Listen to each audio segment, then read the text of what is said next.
Okay, what we're going to look at next is family roast chicken. What I'm going to do first is the seasoning. And again, just a bit of salt and pepper in your hand.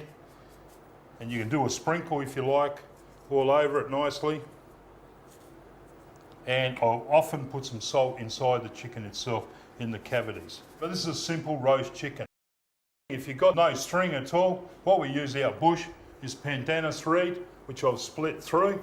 The old ladies taught me that in Daily River Mob. We tie up our fish, kangaroo, we tie up everything with pandanus. Just hold the legs up, tie them around, cut the excess off. Okay, and that's a nice shapely chicken. Okay, with the electric frying pan, turn it back on full heat, it's number 10, and we put a little bit of oil in there. Minimal amount of oil. Float it around there, get it hot.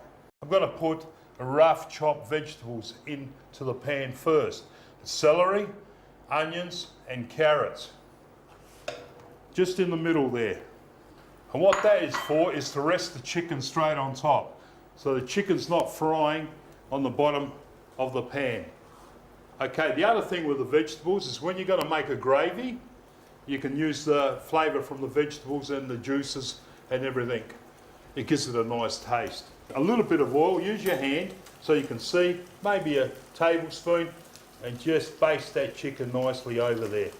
See that nice shine already with the oil. This chicken will roast now for 35 minutes, and then we'll put the vegetables in there.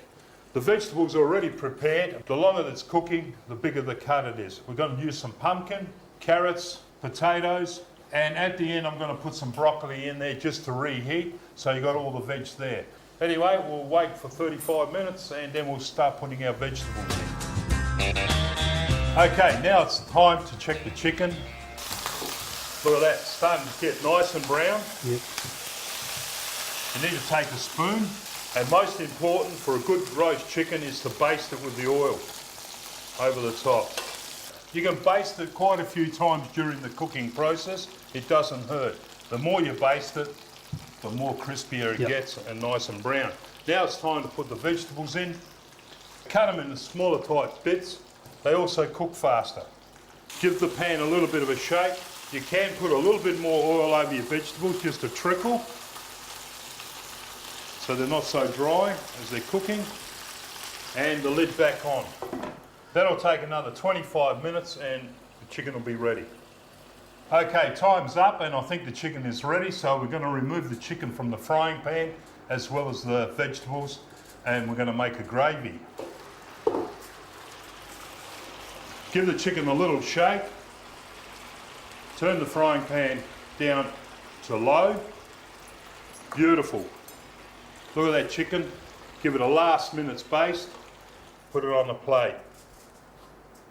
At this stage, you need to cover it with alfoil and let the chicken rest. Now, while you're letting things rest after you're roasting them, is so that the juices inside the chicken, the beef or the pork, all relax down. If I cut the chicken out now, all the juices will run out quickly, leaving the meat pretty dry. So we'll cover it over and keep it warm and put it aside. Then we'll take the veggies out. Okay, look at those beautiful vegetables. Have a look at those nice juices we got in there, a little bit of oil. We're going to bind that all up. We put the frying pan back on to fast heat. Yep. Put a little bit of tomato paste in there for flavour. Tomato paste not only gives it flavour, but it gives it that nice reddish brown colour when I use the Gravox. But we're getting the aromats through, the smell from the vegetables, tomato paste.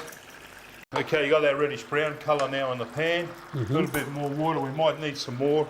Okay, now we've got enough gravy there to do 6 good serves. Needs a little bit of salt.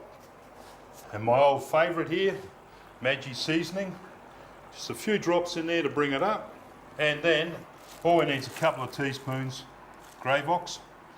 Yep. Okay, make sure it's come up to the boil. In goes the Gravox. And you don't want it too thick. Look at that beautiful rich brown colour.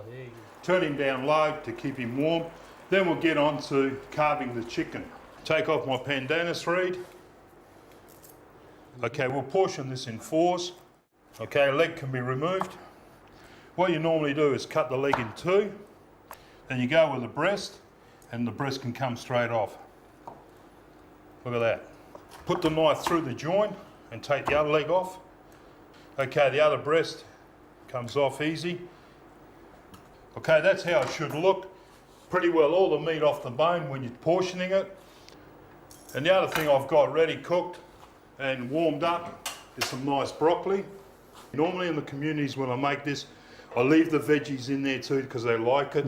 Everyone likes it, especially the kids.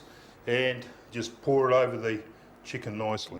And look at that, beautiful Sunday roast. Get the family together, a nice roast chicken, good healthy vegetables. You can bake it or fry it, never know till you try it. You can even cook it up in a stew.